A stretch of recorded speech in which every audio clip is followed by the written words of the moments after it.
out of the way right at the beginning. So everyone, welcome again to our Kids Chance Give Back Better webinar for February. My name is Angela McDermott, and I am the Membership Assistant for Kids Chance America, and I will be your host for the presentation, as well as somebody you can reach out to if you're having any type of technical issues or anything that I can help you with while our presenters are speaking. You can just send me a private message and I'll do what I can to get you set up. So today our topic is Finding the Kids Who Need the Money, presented by Cheryl Doucette, Membership Director of Kids Chance of America, along with our guest speakers Liz Crum and Stephanie Ritz, who I will be so happy to introduce you to all in just a moment. But before we get started, I just wanted to share a couple reminders.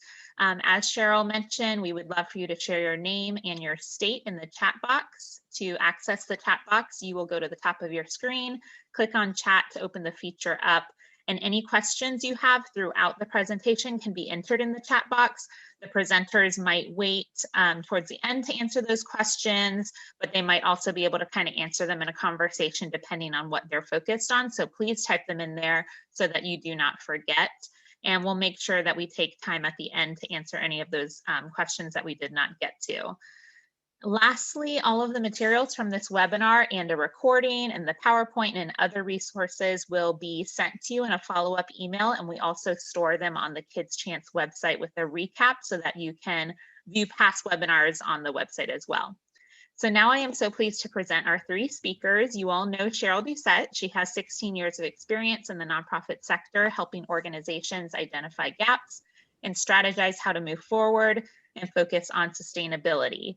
In her role as the Membership Director for Kids Chance, she helps states navigate hurdles and accelerate growth.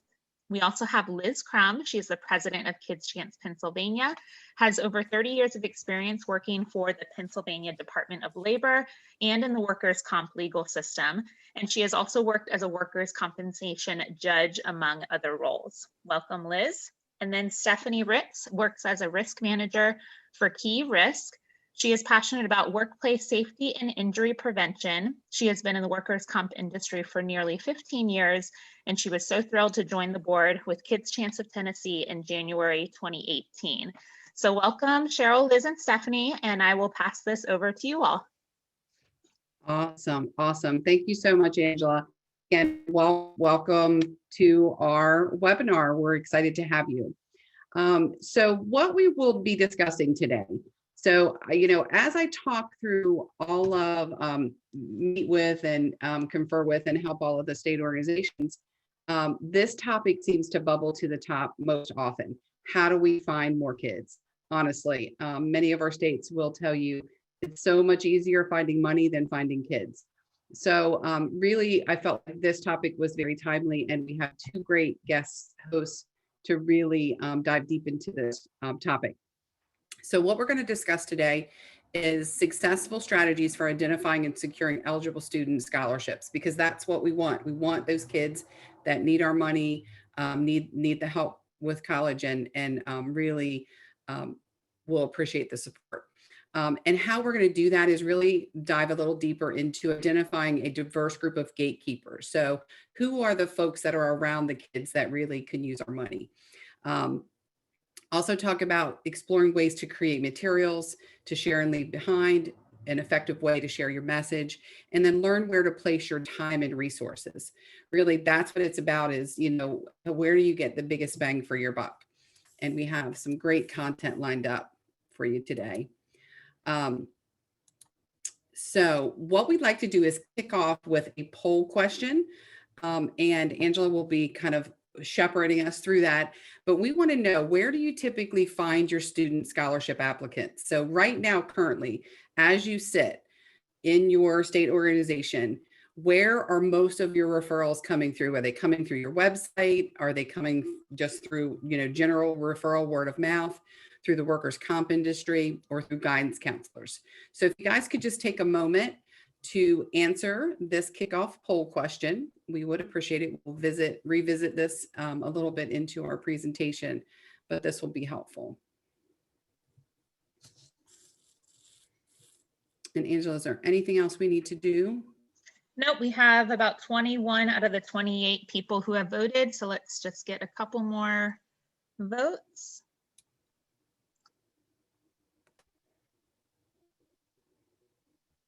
Just give people about 5 more seconds and then I'll close this polling.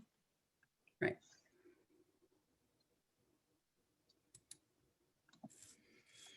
Now, as we prepare for our first speaker, I want to share a little bit about Liz and Kids Chance of Pennsylvania. They're actually celebrating 24 years kids and families in PA, so that's exciting. Started with students at $1,500 in scholarships. So 24 years later, they are serving 53 students, $151,000 in scholarships. So you really understand the magnitude. As we were preparing it, it gives you hope, right, Stephanie from Tennessee, right? So when they looked at tracking growth, we did want to share that the highest year they've ever achieved was 57 at 186,000 in scholarships, and that was really due to a very successful bar association. So cumulatively, PA has supported 963 students with over 2 million in scholarships. It's amazing, amazing. So what we're going to dive a little deeper in today with Liz, among other things, is really a successful guidance counselor outreach program. The Kids Chance of America national organization was able to work with one of their outreach specialists and really develop this template, which we'll talk about today. And we will share with the meeting materials. You'll get an actual template of this program with everything that we talked today. So exciting, exciting stuff. Now, what, and Liz, I will this in a moment, just really wanted to start thinking about those diverse group of gatekeepers. Who knows the families that you want to reach? Who is in their purview? So Liz, I want to just chime in on some successes you've had. I mean, we have the list there. Do you want to speak to any one or two list? Yeah, I'll speak specifically about our efforts with respect to the guidance counselors, social workers, and academic counselors. We in Pennsylvania found an untapped resource several years ago, and one of our board members had specific contacts with counselors throughout the Commonwealth and the organizations, and as part of our outreach efforts developed a plan. And as Cheryl indicated, there's some templates that he developed as well with the school board or with the guidance counselors associations. It kind of ebbed and flowed. We did get referrals from them. And they were really excited about the program, and then it kind of ebbed. And what we've undertaken in the past year is a renewed effort to conduct outreach to those school personnel who deal with the kids on a daily basis and know them the best. We met with the head of the Pennsylvania I think they're called School Counselors Association, head of the Pennsylvania School Social Workers Association, and another social worker. It was quite a learning experience because at least here in Pennsylvania, and I'm not sure whether this is nationally, but there's a move to incorporate social workers and more social workers into the school system, even down to the elementary level. So some of the school districts have a social worker, and they're trying to rename the guidance counselors as school counselors as opposed to guidance counselors. But the social workers have taken on a lot more of the personal functionality, and they get to know the families more so than the children, where the counselors appear to be more focused on the child and the guidance with the child. And of course, they'll bring families in when needed, but especially in the COVID, with everything going on with COVID, the social workers are more intimately involved with the kids. More kids are having issues, but the social workers know the families, and those families where the parent or parents have suffered a severe work injury or a fatality, and they've been able to provide us or provide those families with information about us. We've developed specific information for them to provide to these families. And we also have a template that Cheryl is going to share with you at some point on talking points when you're trying to introduce yourself to the group themselves. We were very fortunate because we're dealing with 3 individuals who are incredibly excited about Kids Chance and what Kids Chance does. This is the brochure that we developed in conjunction with them. They reviewed it after we drafted it, and there's a testimonial included. And as you all know, the testimonials really do speak mountains. And with this as well, one of the questions that they had asked us, or that we had talked about when we were discussing things with them, was, well, I know this family where the head of the household passed away recently, but the kids they're all in elementary school. And so then we were able to also provide information on planning for the future. And so we've also incorporated that application and facet into the materials that we're providing to this group.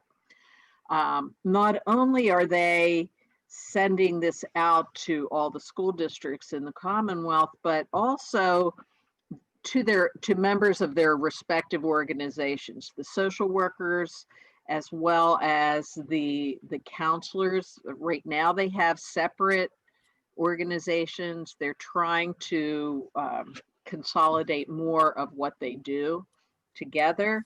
But they have annual meetings as well, and quarterly meetings where they also share information. We've been invited to share our information to them, or with the organizations at one of their functions, as well as through the written materials that will be exchanged now through those same organizations and their memberships. So I just wanted to pause one moment there, Liz, and just make sure everybody really heard you. So,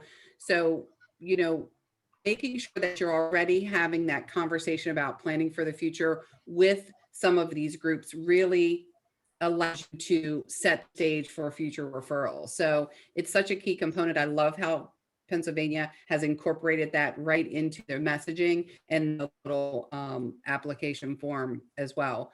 The other thing that I realized in preparing for the talk with Liz is we kind of have a preconceived notion that guidance counselors are our go-to, but with some education through work in this program is really targeting social workers, academic counselors, even grief counselors attached to this. There are agencies, nonprofit agencies and for-profit agencies that are just specifically specializing in grief.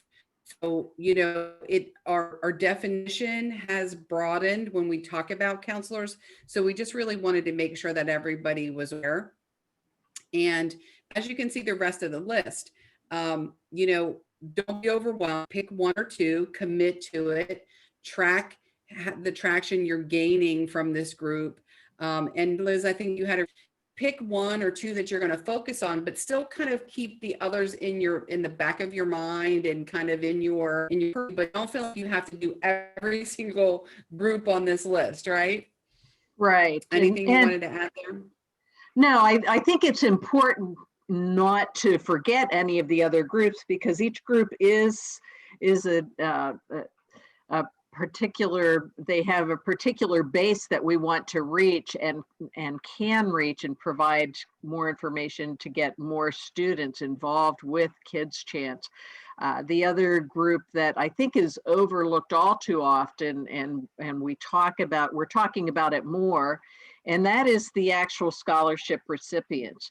They are an excellent source for outreach about the program and pulling more students in.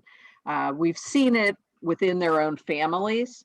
where families come back with kids as they're entering their secondary education. So the second child comes back, and then the third, or friends of theirs. So tapping the students is also another resource that we don't have listed up here, but we've seen it even. We have a care package program every year, and we've had students say to us how much the care packages mean to them. And the one I remember the one student who indicated that her fellow students were jealous because she was getting these care packages, but it's a way for them to then talk to other students and kind of spread the word among themselves.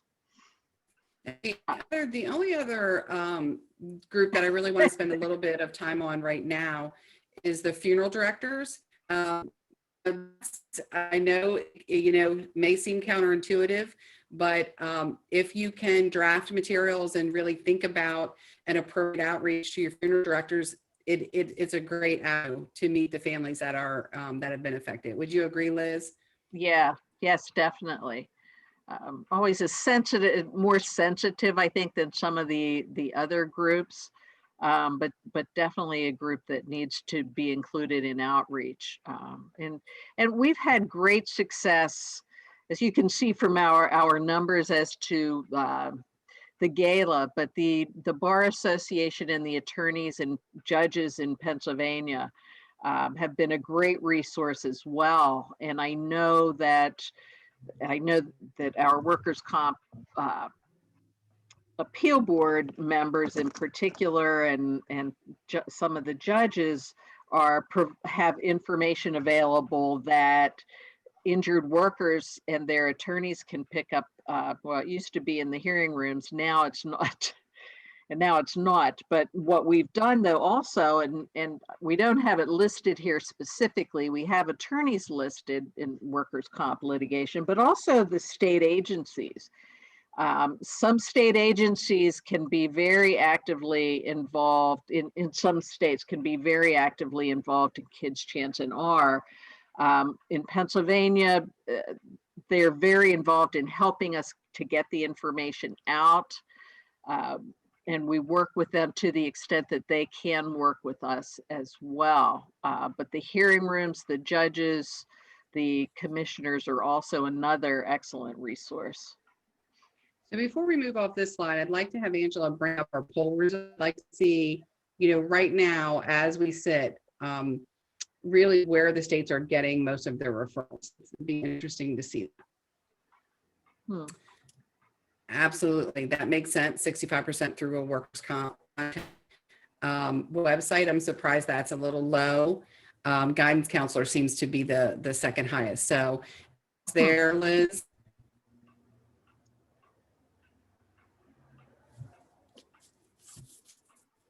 We are going on to your next slide. Okay, so take it away. Okay, one of the very important aspects to reaching new students is to involve all of your board members, volunteers, and, as I said, former scholarship recipients are an excellent source. Form an outreach committee if you already have one or don't have one, and it should be a separate committee from the fundraising committee. One of the things that we did this year, as we have our committee meetings usually during several weeks leading up to our board meeting and in between when needed. And this year we had our outreach committee meeting before our fundraising meeting before our outreach meeting. And during the fundraising meeting, it was evident that there was so much overlap between raising money and identifying students. And so what we did for the first time, we also invited, and anybody's welcome to join any of the committee meetings we have, but we specifically suggested that there are points in the outreach meeting where the fundraising committee members would be most helpful as well, and we could partner more with some of the efforts that we were undertaking. So that's also something to keep in mind, is there is overlap, but they still should be separate and distinct. Identify board members and volunteers to serve based on their contacts, their professional affiliations in the areas you wish to engage. And we have a cross section of all of the industries, and a cross section geographically of board members and volunteers who are working on the outreach committee as well as our other committees. Really important to develop materials to share and message on social media. We've just undertaken efforts to revamp the materials that we've had. Historically, we've used a lot of printed materials when we go out to different conferences, when we go out to talk to people, and definitely for the past year, that's not been the case because everything's online if there are conferences. And so the materials are not printed per se, but we still have them available because we've attended conferences virtually. For example, there's a big the Governor's Health and Safety Conference in Pennsylvania. So we were able to get what they call the quote unquote booth for Kids Chance of PA. And we had materials out there and we were available for questions and outreach. So even though people aren't meeting in person, don't forget that there are a lot of organizations that still are holding professional conferences and organizational meetings. So if you have materials, you can still share them in PDF form.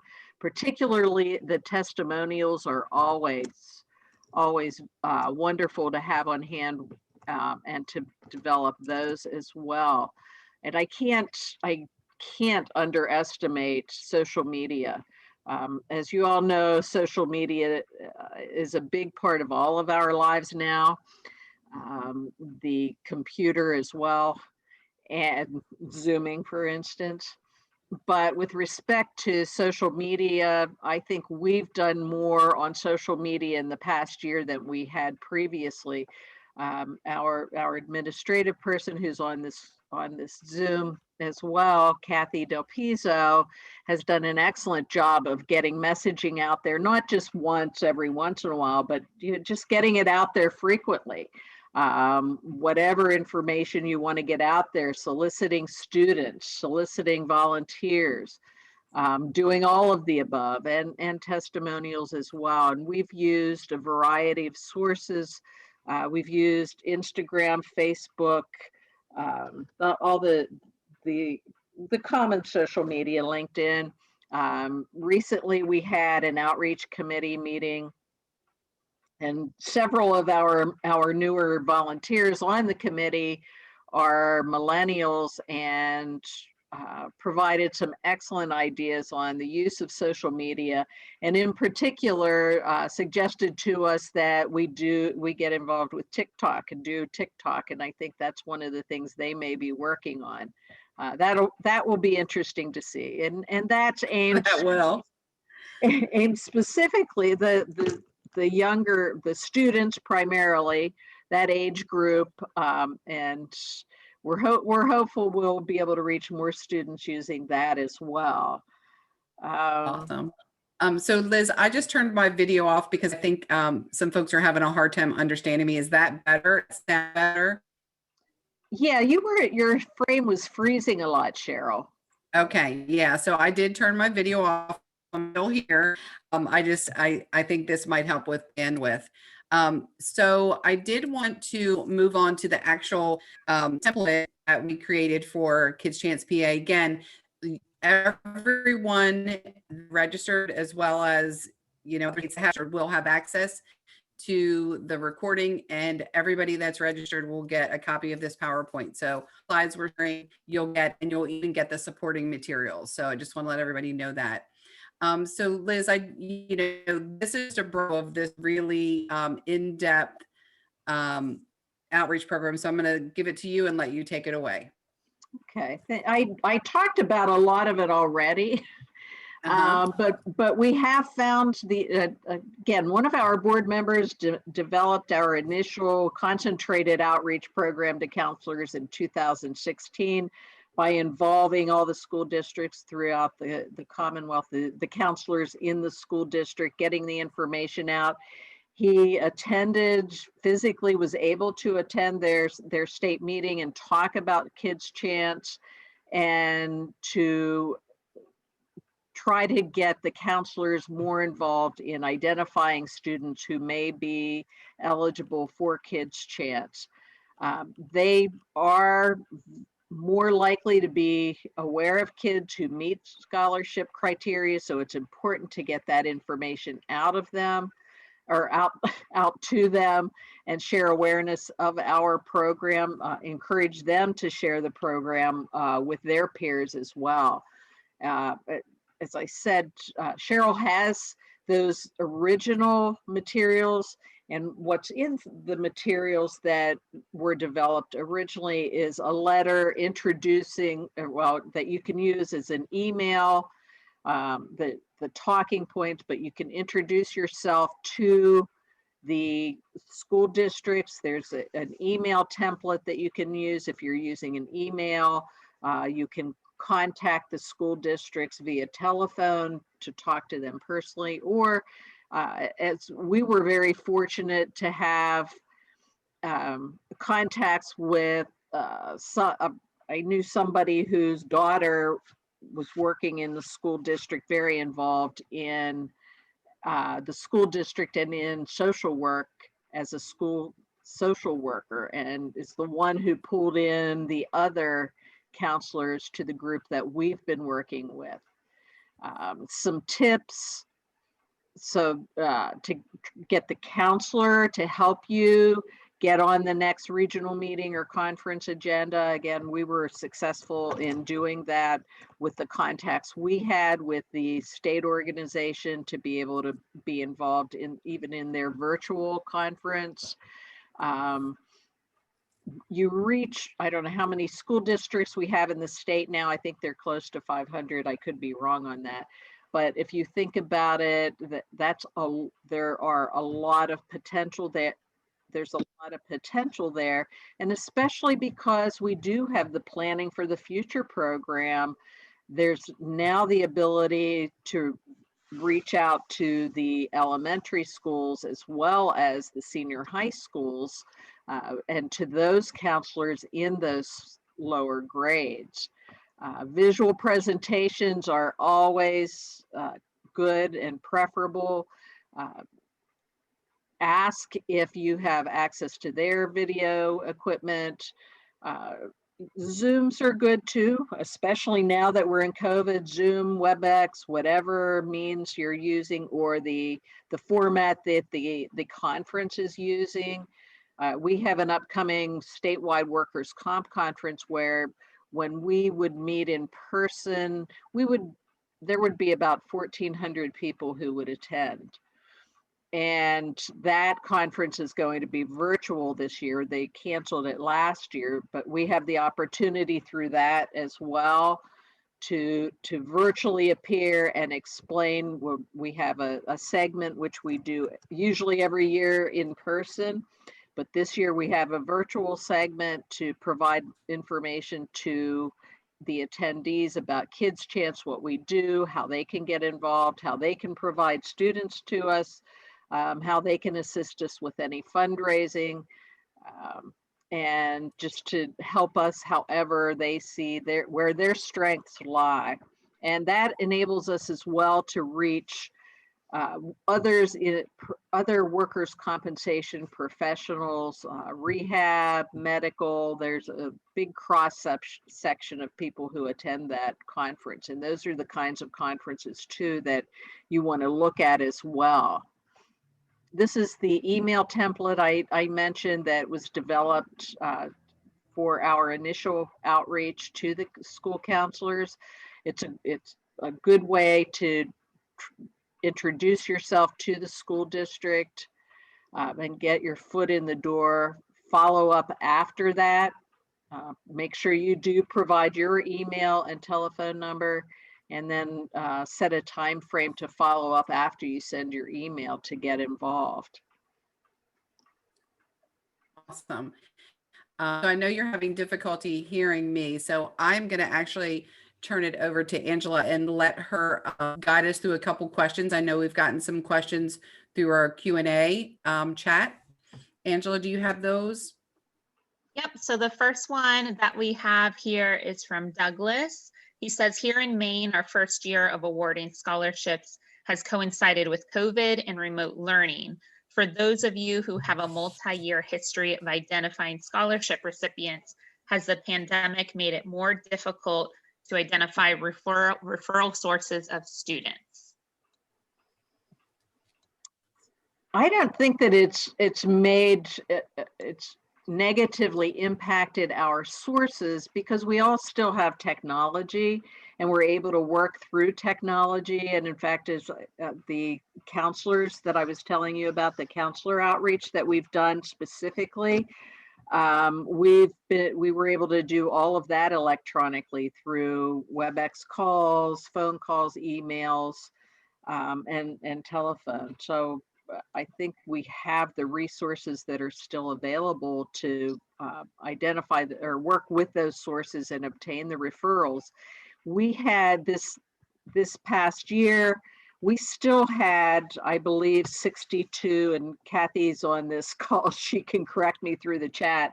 I think we still had, starting out, about 62 applicants.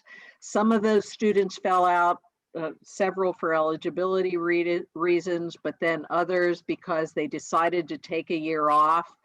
We'll make sure that we reach out to them. Oh, I'm impressed I was correct.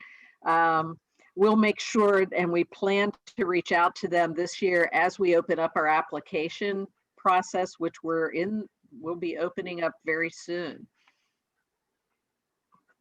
Did that answer your question, Doug?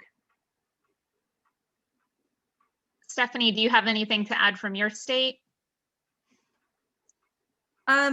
Not so much. We'll touch a little bit on the technology topic going like in my section, but we haven't seen a big decrease either. So I think it's just having a diversified approach can help combat that.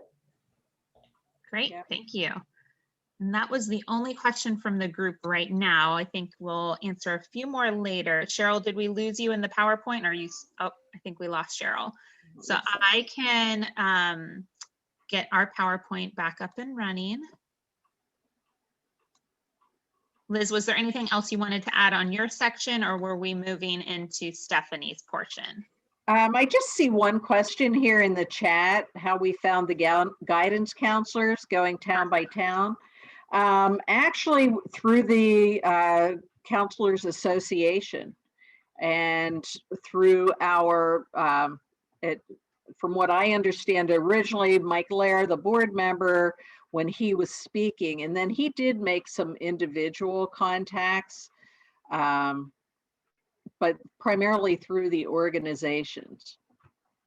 And that's why it's really great to get them involved, get the heads of those organizations, if they have staff people or the board members of those organizations, to get the word out. The ones that we've worked with have newsletters, so getting the word out that way, and getting board members and others to reach out locally to their own school districts where they want to and where they can. I think that's another way you can reach the counselors. Great, thank you. And I'm about to get our PowerPoint back up. If there's any other questions, now is a perfect time while we're kind of in this transition. Feel free to drop them in the Q&A or the chat.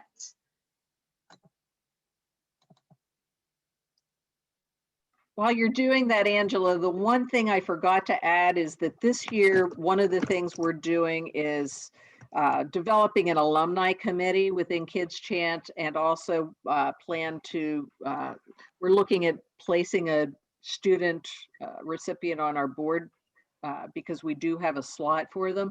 So again, more involvement with the students really, we think, will be helpful. Great, thank you. All right.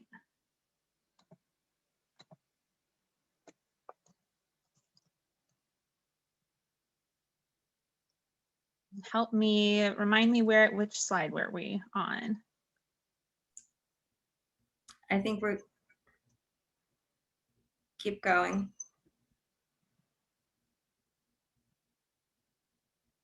Think a couple more There There we go. after that one. All right. So we will hand it over to Stephanie for the second part of this presentation.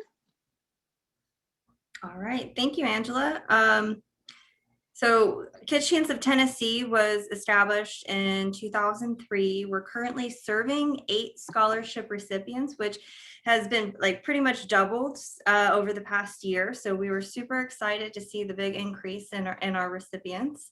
And I'm going to talk a little bit about what we've done that we think has really contributed to that. So next. Okay, and this is, we're going to be doing our polled questions. So Angela, are you going to handle that? Yes, let me launch it right now. So we'll launch our second poll question. Here we go.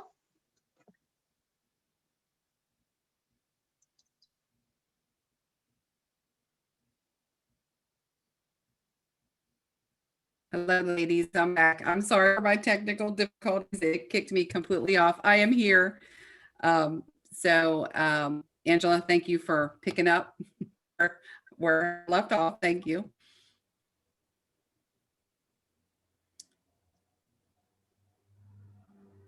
All right, and I'll go ahead and end polling. Do you want me to show the results right now or wait a little bit? That would be great because we'll have another one after this. Okay. Interesting. Most people don't. So 72% of people don't have one, but we've got, looks like 4 people who have just started. So this could be a good, some good talking points for you guys. If we could go to the next, we have another poll question.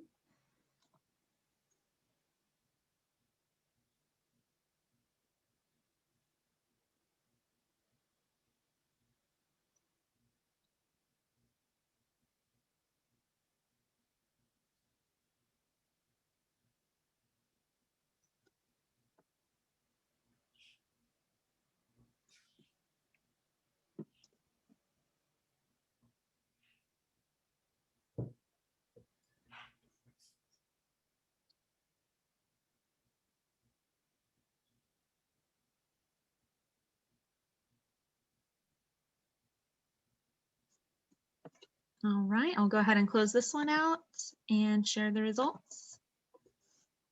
All of the above. Awesome. So 44% of people are utilizing materials from Kids Chance of America through social media and digital platforms on their website, at conferences, and sending e-blasts. Awesome. And 2 people are not sharing their student stories yet. Can you scroll down a little bit? I think we have 4 people utilizing some other formats. So if you could let us know in the chat what else you're using in addition to the listed items here, that would be great. Thank you.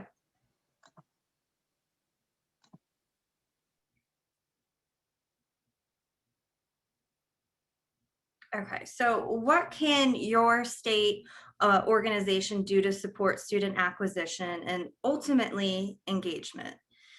The number one thing I want you guys to take away from me today is to meet your audience where they are. And where are they currently? Like, where are we? Whether it's work, whether it's school, whether it's for play, we're all on the internet, right? We're all online. Increasing your online presence helps to reduce barriers to connect to your audience, and having more digital platforms gives them an opportunity for them to reach out to you as well as you to reach out to them, right? So it also increases your legitimacy as an organization. What does that mean? So think about the younger generation, you know, the millennials, the Gen X, the Gen Z, excuse me.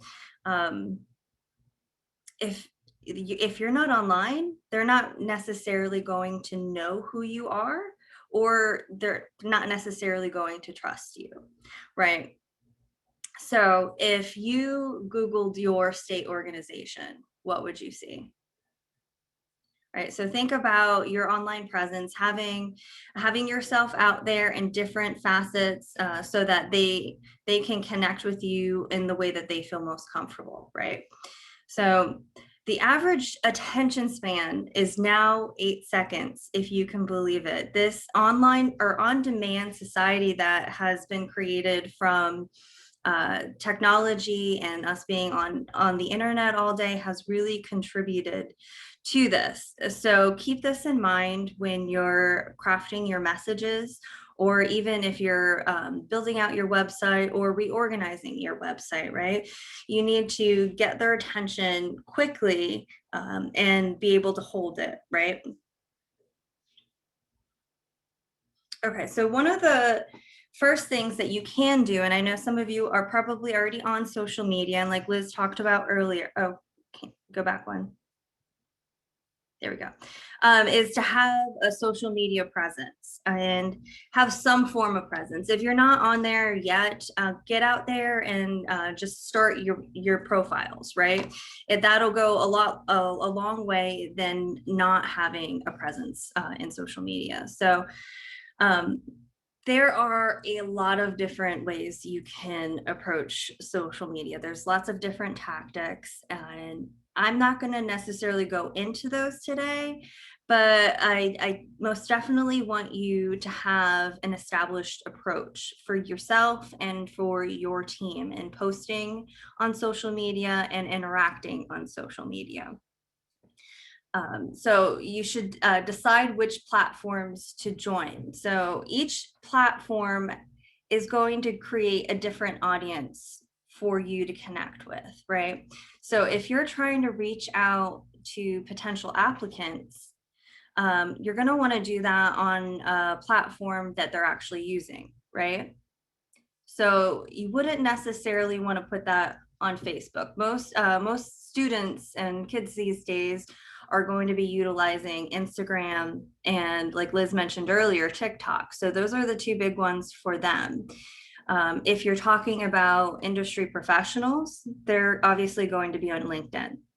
And your parents or your gatekeepers, like Liz and Cheryl were mentioning earlier, they would be good to reach out on Facebook and Twitter.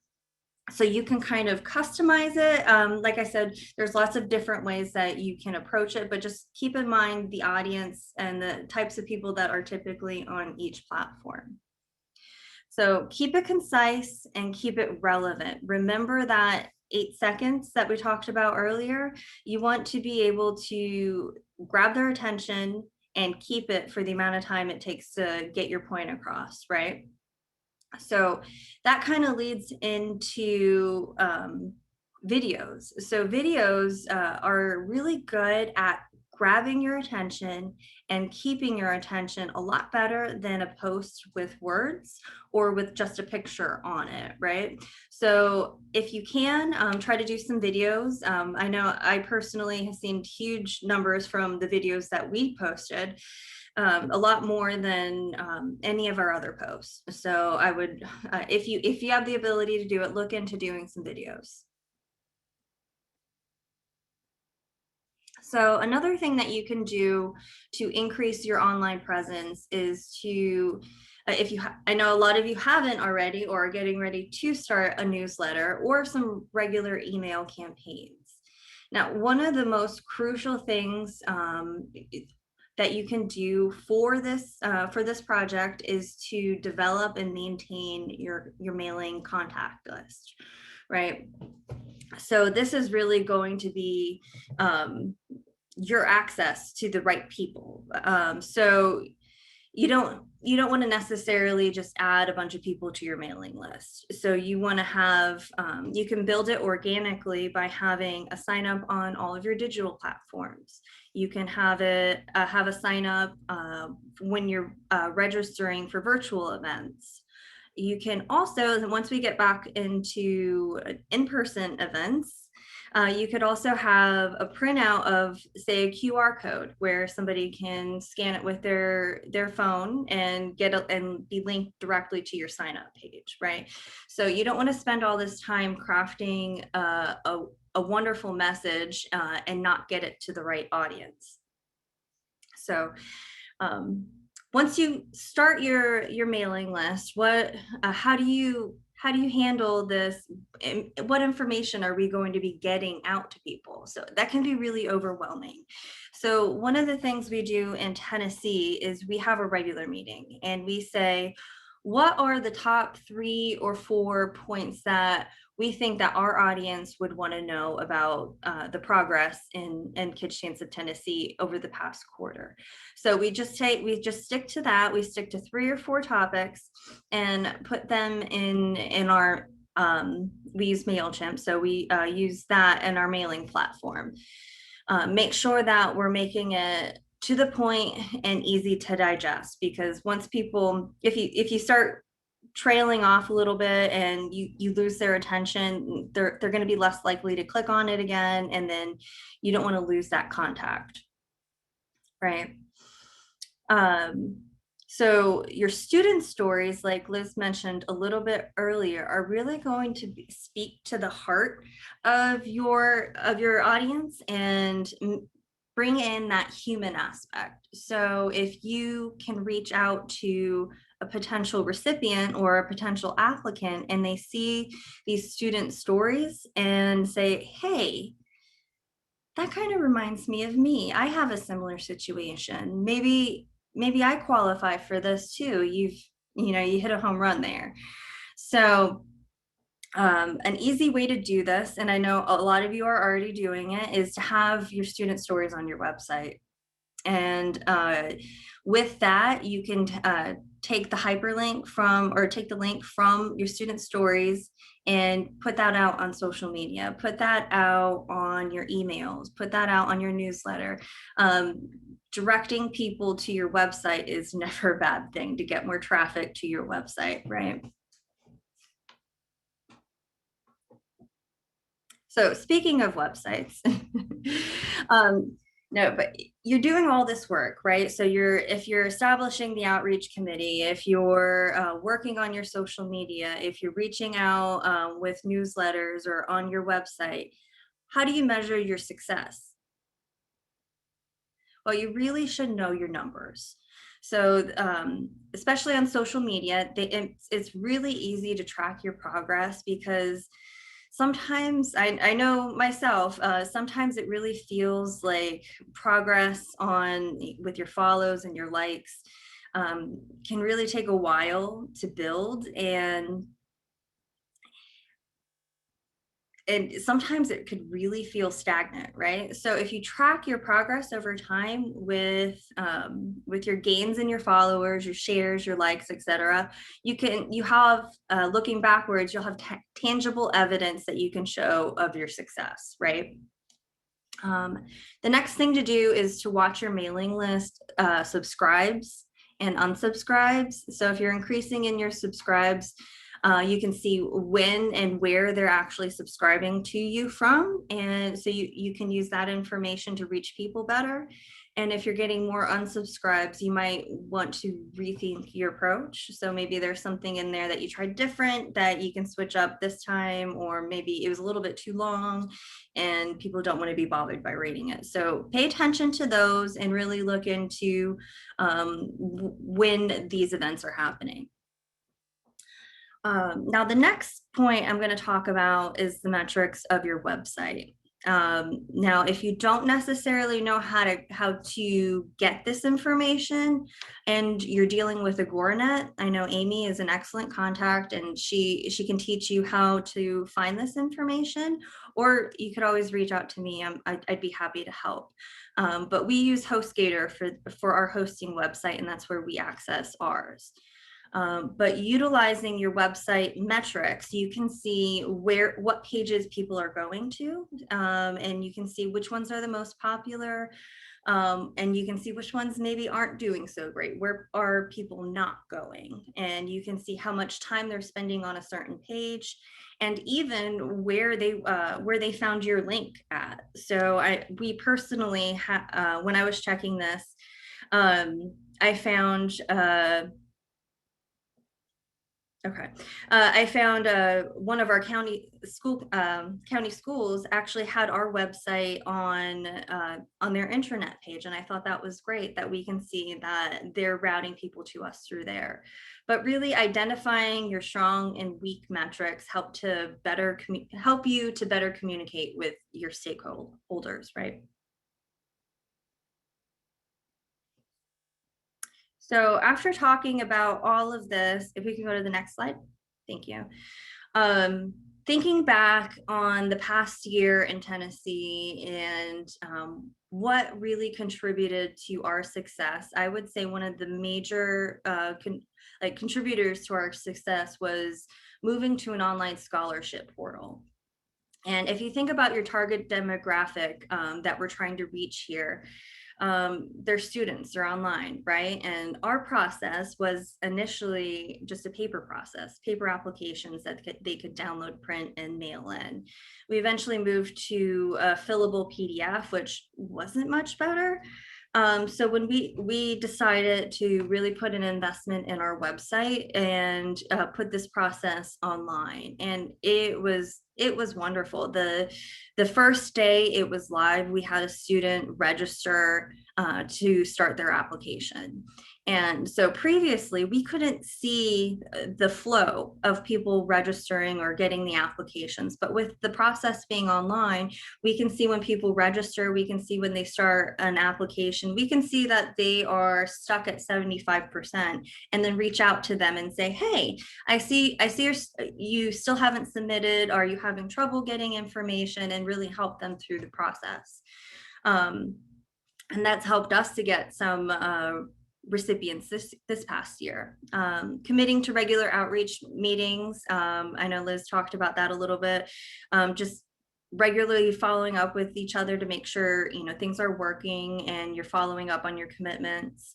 And then lastly is really using the technology to leverage organizationally. So this is kind of indirectly, but also directly, we implemented G Suite for nonprofits, and that has allowed us to move really everything that we do into one space. We have a place where we have all of our documents, we have our student list and their contact information, and we get our email and everything on our phone. So you don't have to wait until the end of your workday and to check your email or until you're back at your computer to see that important message and respond to it. So we've had some successes with that this year.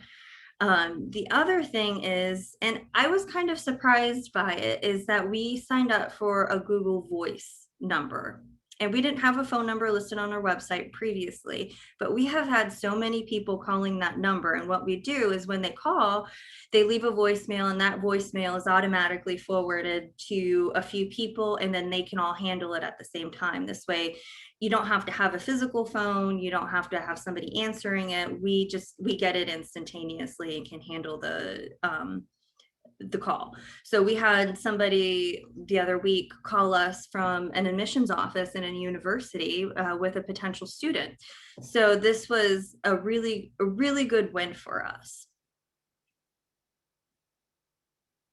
Okay, I think that is pretty much it, but I see a few questions coming in, Angela. Yeah, I think let's take, I know we're getting close to our time, so if you both want to answer a couple of these questions in the chat, and then anything we don't get to, we can follow up with in the follow-up email. So I think if we scroll up a little bit, and I apologize if I miss one, it looks like the most recent, or there was one from Catherine. Do you see that one? How do you deal with confidentiality with your student stories being published online? Do the students or their parents ever express concern about this or refuse to do so? So for us, in the application process, we have a specific section for new students and renewal students. So we ask them specifically for their information or their approval to post a picture and a statement on our website and social media. This way they can craft it how they want, and we're not revealing any confidential information about them. So they either give us permission or they don't, and we have their picture and their statement.